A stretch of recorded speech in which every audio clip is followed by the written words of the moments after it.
श्री सद्गुरु महाराज की जय। महर्षि में ही सत्संग सुधा सागर से गुरु महाराज का प्रवचन। बिना ध्यान के समाधि नहीं। प्यारे लोगों, सत्संग में सबसे विशेष बात यह है कि ईश्वर स्वरूप का ठीक ठीक निर्णय हो जाए और वह बुद्धि को ठीक ठीक जच जाए। इसीलिए उपनिषद और रामचरितमानस का पाठ हुआ। उपनिषद में ईश्वर को आत्मा कहा गया है, कहीं कहीं परमात्मा कहा है। जैसे कोई आकाश कहे तो घर का आकाश और बाहर का आकाश दोनों का ज्ञान होता है। ऐसा नहीं कि आत्मा कहने से केवल शरीर के अंदर की आत्मा जानो। जैसे कोई कोई आकाश कहने से घर के आकाश को समझे और बाहर के आकाश को नहीं समझे, यह उसकी भूल है। उसी प्रकार आत्मा कहने से केवल शरीर के अंतर की आत्मा जानना भूल है। जिस तरह वायु सब घट मठ को भरकर उनके अनुरूप रूपों को धारण करती है। एक गिलास में भरकर हवा है, उस हवा का रूप उस समय गिलास के समान है। एक घर में व्यापक हवा घर के रूप के अनुरूप है और उससे बाहर भी है। उसी प्रकार उपमा देकर उपनिषदकार ने समझाया है कि जैसे घर और बाहर की हवा सब एक ही हैं, उसी तरह सब भूतों में और सबके बाहर एक ही अंतरात्मा है। सब भूतों का अर्थ सब जीवों का है।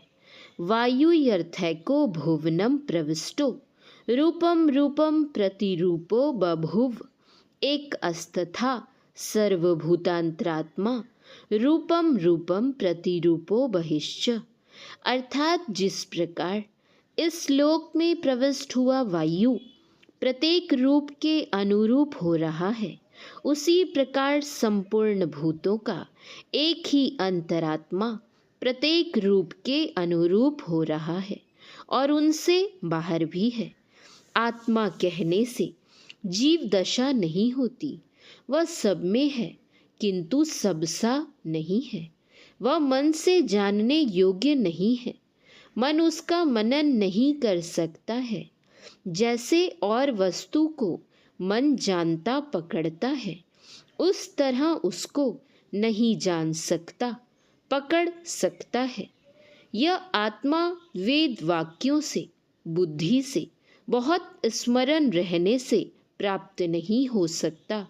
आत्मा से ही आत्मा परमात्मा प्राप्त होता है, जो सबके अंदर रहते हुए सबसे बाहर है। वह शरीरस्थ आत्मा से प्राप्त होता है। शरीरस्थ आत्मा एक अंतःकरण व्यापी होता है और दूसरे उससे परे होता है। अंतःकरण अर्थात भीतर की इंद्रियां। मन से कुछ जानते हो, बुद्धि से विचारते हो, चित्त से कंपन होता है, अहंकार में मैंपन का बोध होता है। इन चारों से युक्त है जीवात्मा। ये चारों इंद्रियां जड़ हैं, चेतन आत्मा से नीचे हैं, चेतन आत्मा नहीं है। क्षर नाशवान है, अक्षर अनास है, इससे परे पुरुषोत्तम है। इसी के लिए उपनिषद में अनंत अचल ध्रुव कहा गया है। अनंत का अर्थ यदि कोई असंख्य करता है तो वह भूल है। अनंत एक से अधिक नहीं हो सकता। दो अनंत होने से दोनों का जहाँ मेल मिलेगा वहाँ ससीम हो जाएगा।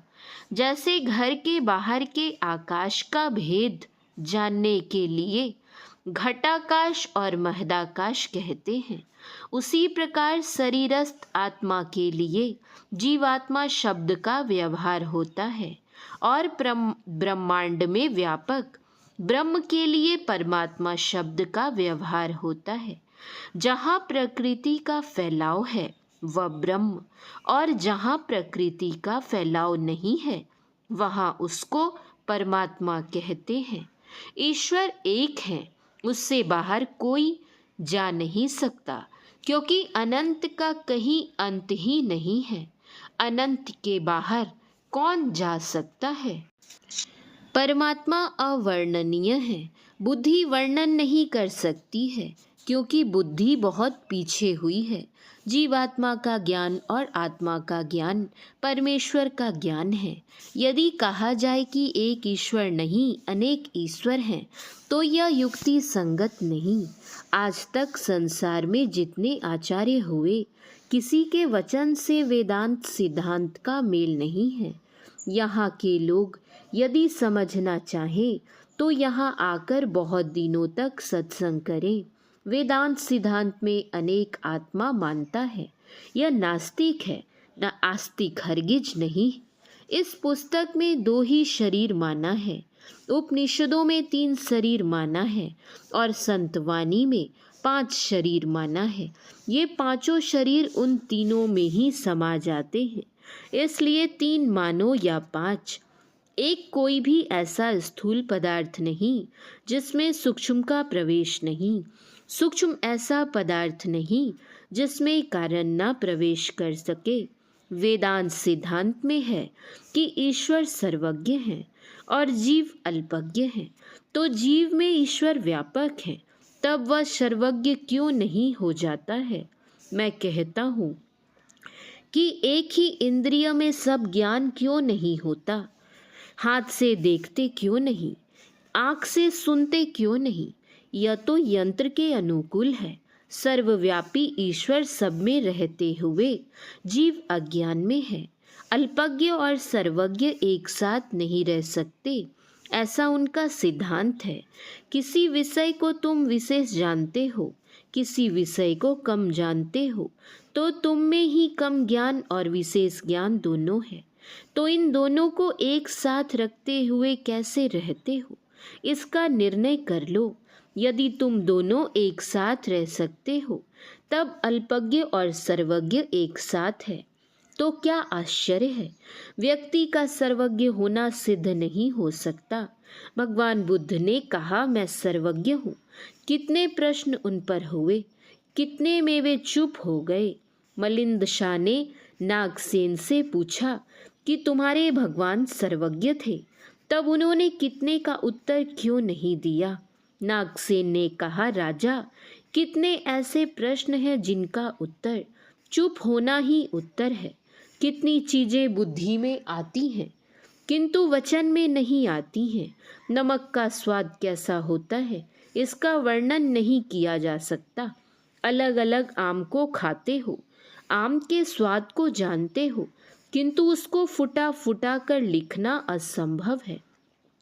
योग वासिष्ठ नामक ग्रंथ में वशिष्ठ मुनि और भगवान राम का संवाद है। वशिष्ठ मुनि ने कहा, जितने हम लोग हैं सब एक ही हैं। श्री राम ने कहा, तब आप कहते किसको हैं। वशिष्ठ जी चुप हो गए। श्री राम ने कहा, गुरुदेव, आप रुष्ट तो नहीं हो गए। उन्होंने कहा, नहीं बेटा, मैं उत्तर दे रहा हूँ। इसका उत्तर चुप है। वाह्य और वास्कल मुनि का शंका समाधान होते होते अंत में वाह्य मुनि चुप हो गए। इसका उत्तर ही चुप है। ईश्वर अनेक कभी नहीं हो सकते।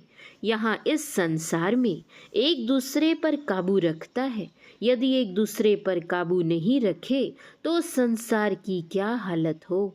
राष्ट्रपति हैं, मंत्री हैं, राज्य राज्य में मंत्री हैं, थाने थाने में दारोगा रहते हैं। इसके ऊपर के हाकिम इन पर काबू रखते हैं, तब ठीक ठीक काम होता है। धर्म में आचार्य होते हैं, वे जैसे जैसे बताते हैं लोग उनके अनुकूल चलते हैं, तो वह संस्था ठीक ठीक चलती है। यदि आचार्य नहीं हो, नियंत्रण करने वाले नहीं हो, तो संस्था नहीं रह सकती। अनेक ईश्वर मानते हैं, एक ईश्वर दूसरे से लड़ते हैं, डाका मारते हैं। यदि कहो कि एक दिन हम ईश्वर हो जाएंगे, तो जब ईश्वर हो जाओगे तब कहना। एक साधारण साधक कहे कि मैं संत हूँ, हो नहीं सकता। संत का अर्थ मैं पूर्ण मानता हूँ। एक साधारण विद्यार्थी कहे कि कॉलेज की पढ़ाई समाप्त कर दी, हो नहीं सकता। कॉलेज की पढ़ाई पढ़ते पढ़ते पढ़ाई समाप्त करे, फिर कहे। सत्संग से लोगों को यह ज्ञान दिया जाता है कि लोग बहके नहीं, ठीक ठीक रास्ते पर चलें। ईश्वर का ज्ञान होना चाहिए। ईश्वर एक है। अनेक ईश्वर मानने से बीच में अवकाश देना होगा। बिना अवकाश के एक दो का ज्ञान नहीं हो सकता। दोनों के बीच में उसको फुटाने के लिए कुछ फाक अवश्य रहेगी। अपने शरीर को ही देखिए, आँख और कान के बीच में अवकाश के बिना पहचाना नहीं जा सकता। अपने अल्प ज्ञान में विशेष ज्ञान को दोहराओ, उचित नहीं। आत्मा एक ही है, आत्मा से प्रार्थना करो। जब एक ही आत्मा है तब प्रार्थना किसी दूसरे से करोगे?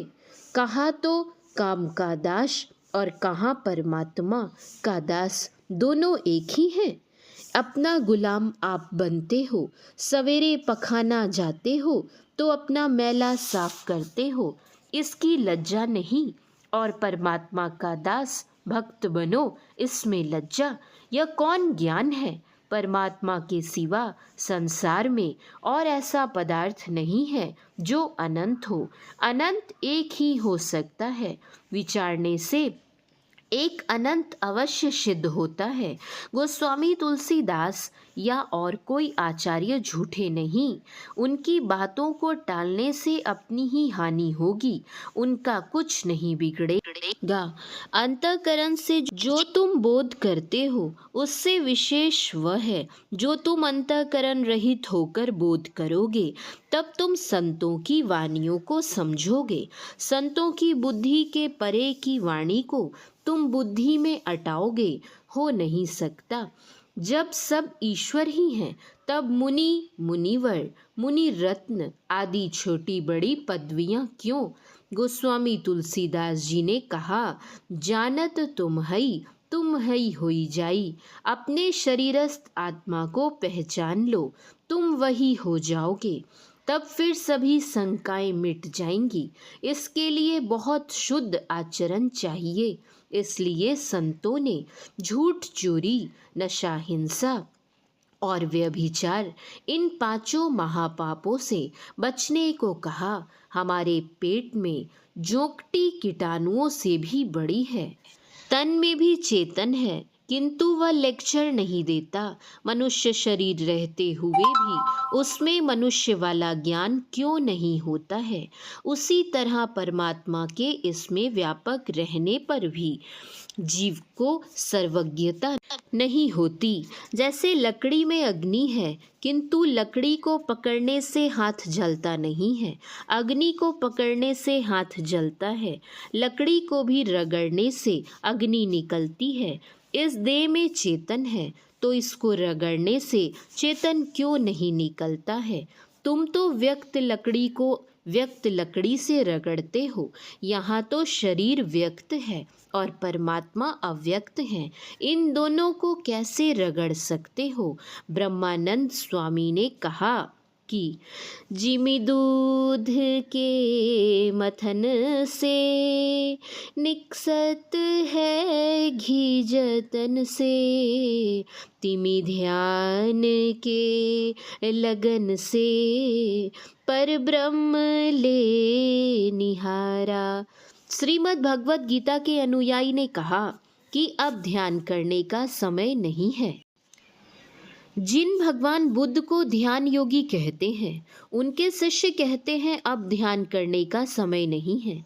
सारे संसार के लोग जिस अध्यात्म विद्या के लिए यहाँ आते थे उस ज्ञान को झाँप दो, उचित नहीं। गीता में सबसे विशेष कर्मयोग को माना गया है।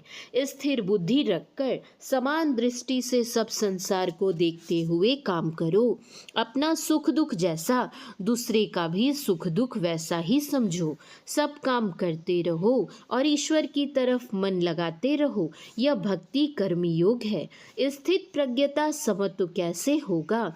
इसके लिए प्राणायाम योग करो या ध्यान योग करो। गीता में भगवान श्री कृष्ण ने प्राणायाम का वर्णन किया है, किंतु ध्यान योग की जैसी विधि बतलाई गई है वैसी नहीं। वहाँ कहा गया है कि समाधि में तुम्हारी बुद्धि स्थिर होगी। बिना ध्यान के समाधि नहीं हो सकती। जिससे हो सके प्राणायाम करो, जिससे नहीं हो सके या ध्यान करो। प्राणायाम में आपदा भी आ सकती है, उससे फेफड़ा बिगड़ सकता है, मस्तिष्क बिगड़ कर पागलपन हो सकता है, किंतु ध्यान योग में आपदा नहीं। सांडल्य उपनिषद में आया है, यथा सिंहो गजो व्याघ्रो भवे द्वश्य सने सने तथैव सेवितो वायु रणयथा हंति साधकम। अर्थात जैसे सिंह, हाथी और बाघ धीरे धीरे काबू में आते हैं, इसी तरह प्राणायाम भी किया जाता है। प्रक्रांतर होने से वह अभ्यासी को मार डालता है। नीचे के 5 चक्रों का नहीं, केवल छठे चक्र आज्ञा चक्र से ही साधना आरंभ करो तो 5 चक्रों के जो गुण हैं वे भी आ जाएंगे। ऐसा वर्णन शिव संहिता में है। यानी ही प्रोक्तानि पंच पद में फलानि वे तानि सर्वाणि सूत्रा मेत जज्ञाना ध भवंती ही। अर्थात 5 पद्मों का जो फल पहले कहा सो समस्त फल आप ही इस आज्ञा कमल के ध्यान से प्राप्त हो जाएगा। यदि किसी को गुरु ने सिखाया हो नीचे के चक्र से ध्यान करने का तो वही करो। गीता बहुत अच्छी पुस्तक है, जो उसके अनुकूल चलेगा उसका कल्याण होगा। भक्ति बहुत दूर तक अंदर अंदर है, बाहर में सत्संग का सहारा है। जो पिछले जन्म से किया हुआ आया है वह बाहर की पूजा नहीं करे, अंदर अंदर की करे तो करे। ज्ञान कांड में भी भक्ति है। बिना भक्ति के कल्याण नहीं, बिना सत्संग के भक्ति नहीं होती, बिना सद्गुरु के सत्संग नहीं हो सकता। जो गुरु सत्संग भक्ति ध्यान की शरण लेगा वह भव सागर से पार होगा। श्री सद्गुरु महाराज की जय। यह प्रवचन कटिहार जिला के श्री संत मत सत्संग मंदिर मनिहारी में दिनांक 13/8/1955 ईस्वी को अपराह्नकालीन सत्संग में हुआ था। श्री सद्गुरु महाराज की जय। श्री सद्गुरु महाराज की जय। श्री सद्गुरु महाराज की जय।